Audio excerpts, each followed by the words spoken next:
Treasure hunting in the Upland Metaverse just got a lot harder. I stopped hunting quite a while ago, and now I'm going to share my thoughts about it and explain to you why I've stopped. In Upland, there are two different types of treasure hunts that you can do. One is standard, where you're competing against the clock, and one is competitive, where you're competing against everybody else. In both hunting modes, you are able to win UPX and sometimes Spark. During Spark Week, there is even special types of hunts that are competitive, where you always win Spark, but more on that later in this video. Now, when you're looking at standard versus competitive hunting, there are two different types of strategies. When you're doing standard hunts, you want to make sure you have a web of properties that are scattered all across the city so that you can easily send yourself between the properties that you own without using up a send, hopefully getting closer to the treasure itself. This will save you sends, and that means that you will be able to hunt for longer and find more treasures. So theoretically, the more properties you have, the fewer sends you use, the more hunting you can do in a given day, and therefore the more you can earn. Regarding competitive treasure hunts, you're optimizing for speed. You're looking to get there as fast as possible, so you're not necessarily going to have time to keep sending yourself to a property that you own.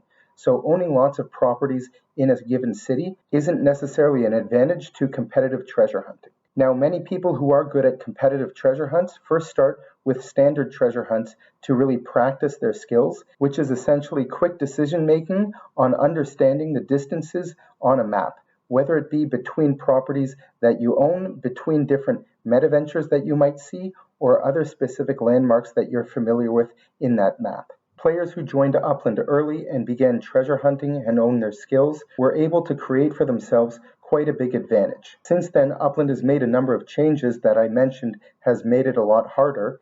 New players starting out should really be aware of this in order to help them determine what kind of strategy they want to have in Upland. If it's completely based on treasure hunting, or if it's a mix with other different types of strategies. If you want to learn more about all different starter strategies, take a look at the link in the upper right-hand corner. So what makes treasure hunting harder? Number one, the cities continue to expand. Historically, Upland would release a city, and that would be the size of the city. But now, Upland has changed their strategy of new city releases, where they have an initial release, and then they have additional expansions. So when you start treasure hunting on that initial map, the map is going to be a lot smaller, and we don't know when Upland is going to continue with additional expansions and releases of that city. If you were someone who started out in that city saying, I'm going to start creating a web of properties that are spread out, when a new city expansion comes out, you may feel obliged to continue investing in that city and buying up more properties in those new neighborhoods to ensure that you still maintain that map density that you have in order to get to all areas of the map. So it's difficult to come up with an initial budget for how much you're going to have to spend to create this map of properties if it's going to expand in the future, and we don't know by how much, and we also don't know when.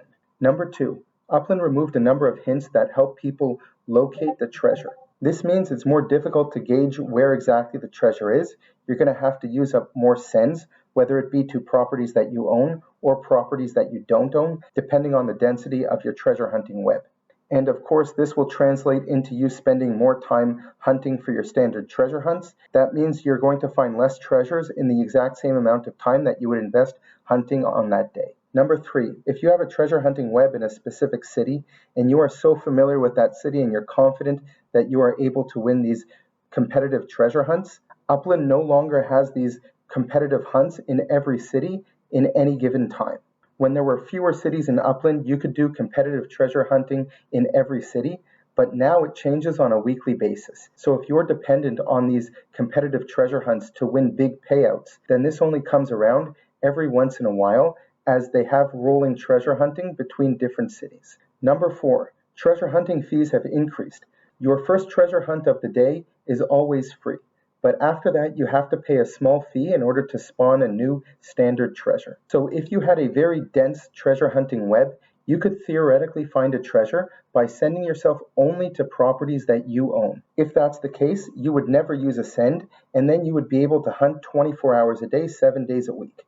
Once again, that's theoretically. You can see here this table that Upland has made to the spawn fees. So for example, if we're looking at a tier 3 treasure hunting city, the very first treasure hunt that you do of the day is free. Following that, it's going to cost you 75 UPX in order to spawn the next treasure. But after you've done 11 treasure hunts in that day, that price is going to go up to 90 UPX per treasure hunt. So the more hunting that you do on any given day, if you get the exact same payout, you're actually going to be earning less because you have to pay this increasing spawning fee. So if you're going to be doing about 20 treasure hunts in a day, this will start to affect you. If you only do a few and you're a casual treasure hunter, then you shouldn't worry, and in fact this entire video probably doesn't affect you that much. If you're going to be buying dozens of properties in a city to create a treasure hunting web, and you're only going to be doing a couple of hunts each day, then you should probably ask yourself, is that the best use of your UPX? And that brings me into number 5. If you got a huge treasure hunting web and you're saying this is fantastic because it's a win-win, win number 1, I'm great at treasure hunting and I'm able to find these treasures and earn a lot of UPX. And win number 2, just by owning these properties, I'm earning UPX passively through these property yields. And in the future, if I want to, I can always sell this property, hopefully make a profit, or try and recover my costs. It's important to note that the property yields are not going to remain where they are today. Upland has reduced the property yields in the past, and they've said that they're going to do it again. It all depends on how the market is behaving. Upland has also said that if the market needs it, they will increase the yields in the future as well.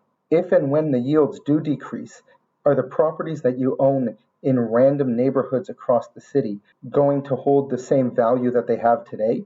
Or are these properties going to be less valuable because the property yield has decreased? So for me, all of these factors came into the decision for me to stop treasure hunting.